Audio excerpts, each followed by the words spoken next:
Welcome back to another episode of Rock Boys Football. Billy Napier, the Florida Gators, wrapping up their first scrimmage of fall camp, and there's a lot of buzz, a lot of news coming out from this Florida Gators program from over the weekend. I think the positive news, it sounds like there's a lot of freshmen on this Florida Gators roster that is going to be hard to keep off the field in the 2024 season, which is kind of eerily similar to what we had 12 months ago, where you started to hear the buzz around a guy like Trey Wilson or a guy like Jordan Castell, and they obviously played some very good football for Florida in 2023. It sounds like we're in a very similar situation where there's some freshmen that are standing out in fall camp that just are going to make it hard to keep these kids off the field. I think the negative news certainly starts with Jamari Lyons going down with what was a significant lower body injury. Sounds like he won't be available in the 2024 season. I want to have a conversation around where Florida goes from a depth standpoint on the defensive line. Personally, I'm really disappointed with the Jamari Lyons injury. This was a kid that every single time that you seem to sit down and read the offseason fall camp intel, it sounded like Jamari Lyons was making a very big push to be a contributor on the inside of that defensive line. I think suddenly the depth on that unit, we got to talk about how Florida might navigate that in the 2024 season. I think my overall takeaways from the first 2 weeks of fall camp for Florida, it sounds like there's a lot of guys taking that step that we expected them to take heading into 2024. Billy Napier completely revamped this coaching staff because I don't think he felt the development was good enough at a lot of different position groups. It sounds like that move to bring in a lot of different guys like Gerald Chapman, like Will Harris, is kind of paying off in terms of some of the young development that you're seeing take place during fall camp. Really excited to get into some of these storylines, talk about some guys that stood out during the scrimmage. Before we do, and as always, just want to say thank you to you guys, to the Florida fans. It's been a blast covering this program all off season long, whether it's on the recruiting trail, whether it's previewing 2024, the amount of support y'all continue to show to the fellas. It means the absolute world. If y'all do enjoy the content, consider subscribing to the channel. And without further ado, let's get into this one. I want to start in the running back room, where this suddenly became one of the bigger storylines for Florida heading into 2024 with Montrell Johnson going down with the injury.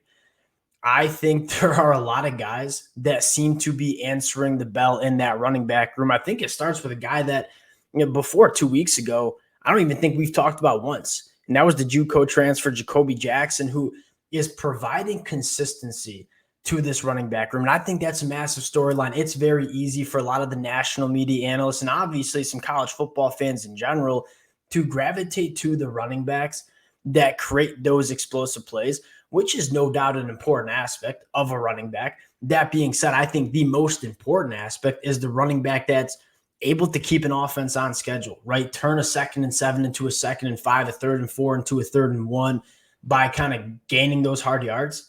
It sounds like that's exactly what Jacoby Jackson is doing. He's running violently. He's falling forward. And you talk about Florida, one of the things we are looking for in the 2024 season, avoid those obvious 3rd and passing downs. If you can stay on schedule with this offense, take a little pressure off the offensive line and not force this offensive line to be in so many different 3rd and 9s and 3rd and 10s and 3rd and 7s where you're obviously throwing the football, it's going to take a lot of stress off this Florida Gators offensive line in pass protection. And to hear Jacoby Jackson, kind of providing some of that consistency, that's a really big storyline. I think the second guy you got to shout out is Jaden Baugh. This has been a fan favorite within this Florida Gators fan base. Personally, one of my favorite freshmen on this team as well.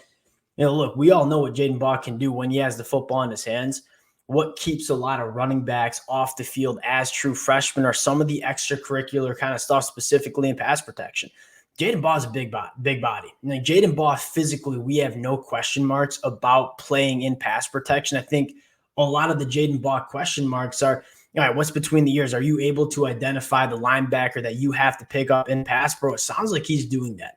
And that's a massive storyline. And Jaden Baugh can do that heading into 2024. This kid's going to play early and often for this Florida Gators running back room. I feel a lot more comfortable about the running back depth with the absence of Montrell Johnson than I did 2 weeks ago. And I think that's a really big storyline for Florida. The second guy I want to talk about, Tank Hawkins, he's going to play. I think this wide receiver room is significant. I think it's better. And I think a lot of people on paper look at the wide receiver room and say, all right, you lose a first-round draft pick in Ricky Pearsall, who was awesome for Florida in 2023, and just kind of assume it takes a step back. I think this wide receiver room is just a little bit more complete. And you go back to last year, if it wasn't Trey Wilson or Ricky Pearsall, there just wasn't a lot of options in the pass catcher room outside of the tight ends and running backs.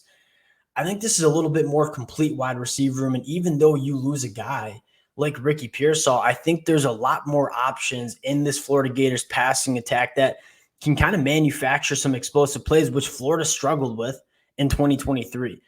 Tank Hawkins is going to be a guy. He's one of, if not the fastest football player on the field every time he steps on the field. When you look at Florida last year, they were 90th in the country in plays that went over 30 yards. Tank Hawkins had 2 of them in the scrimmage. Tank Hawkins sounds like a guy that I don't know if he's going to play every single snap for Florida, but is he a guy that you can get on the field 15 to 20 times a game and maybe manufacture a few of those really, explosive plays, those game-changing plays, so to speak? We all know Tank Hawkins has the juice to do so. It sounds like that's exactly what he's doing during the first couple of weeks of fall camp. I think I'm excited about Tank Hawkins. And I think another thing that kind of fires you up about Tank is he's put on some serious weight. When he committed to Florida, he was 160 pounds, and that might have been soaking wet with a few nickels and dimes in his pocket. He's up to 175 pounds. The pictures that I see of Tank Hawkins, it certainly looks like he's 175 pounds. So I think the physicality was always the biggest question mark we had about Tank Hawkins playing year one. It sounds like he might be answering some of those physicality question marks with a really good winter and summer workouts. I think Tank Hawkins, from a physicality standpoint, is ready to step on the field. The last thing I'll say on Tank Hawkins, yes, the speed is the calling card. This kid's a really smooth mover. He's not only fast in a straight line. You talk about something that made Trey Wilson so special. Yes, he's really fast in a straight line, but Trey Wilson was always just so electric in those short area movements. Tank Hawkins has a lot more of that than I think people give him credit for, which is just another way that he can impact this Florida Gators offense. So I think those are the big storylines that you have on the offensive side of the football. Now, going to the negatives, I wanted to start out positive. Now we got to talk about the negative, and that is Jamari Lyons, a guy that sounded like he was going to play a lot of football for Florida on the inside of the defensive line. Probably going to miss the whole entire 2024 season. Obviously devastating for the kid. Thoughts and prayers to Jamari Lyons. Really excited to see what he can do in 2025. The next man up conversation. What does the interior defensive line rotation look like for this Florida Gators program, where Cam Jackson was always going to be the starting nose? Jamari Lyons was probably going to be the guy that you could rotate in. And this was something that I kind of had a lot of confidence with in Florida heading into 2024. And I still am relatively confident. And that is the depth on the inside of the defensive line. You go back the last couple of years, it just wasn't good enough. And you had some really good players, right? Cam Jackson, Caleb Banks, they were good players for Florida last year. You go back into 2022, Gavon Dexter was a very good player for the Florida Gators. They just didn't have any depth. So when these guys were not on the football field, you're giving the big bodies a break. The play from the 2 and 3 deep was a significant drop-off. One of the reasons we're kind of high on this Florida team heading into 2024 is we think they're deeper on the defensive line. Now, Jamari Lyons is certainly a blow to that depth. How does Florida go about mitigating that blow?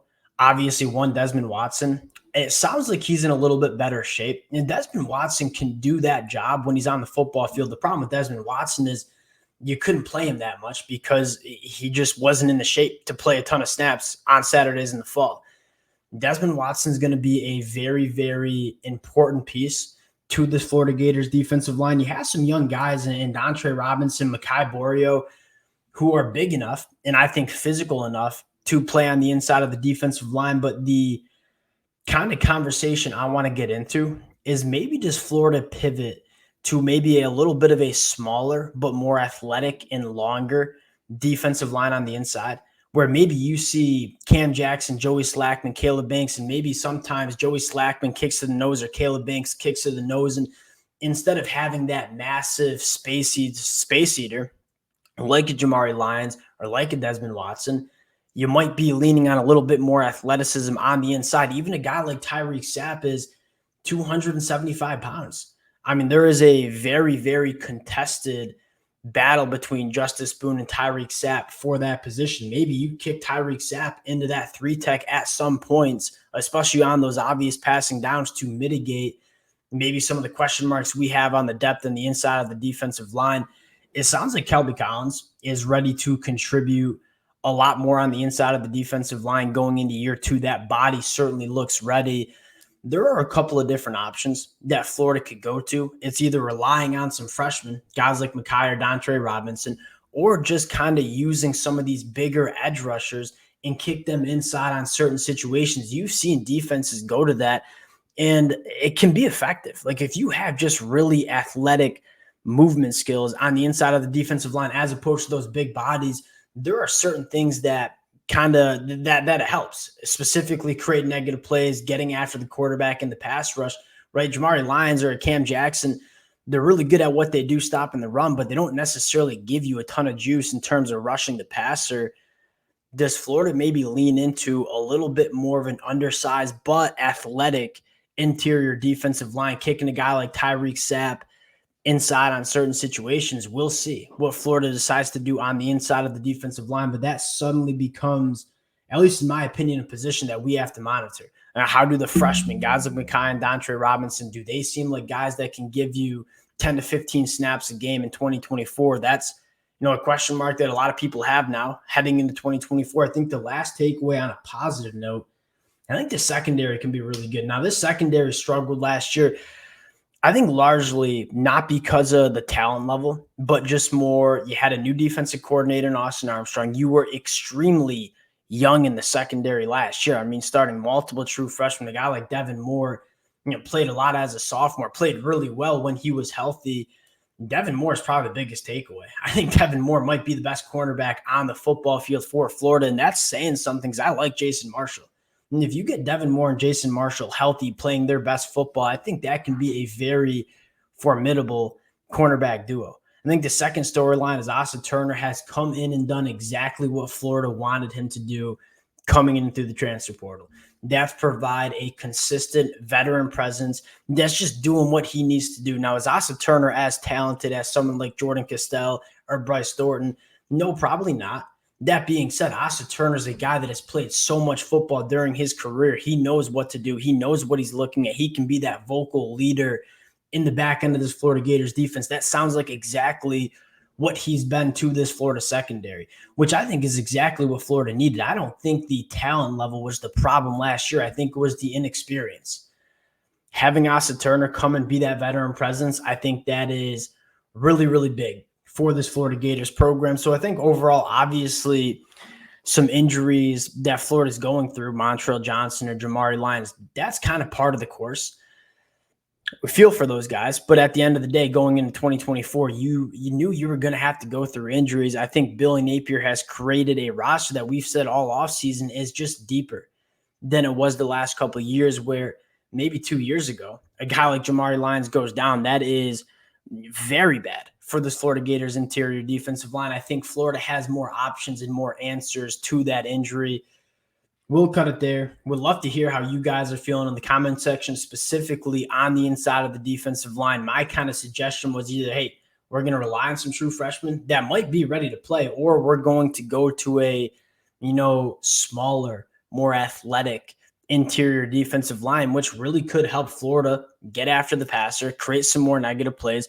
We'll see kind of how they decide to navigate that. That is what we'll be talking about over the next couple of weeks.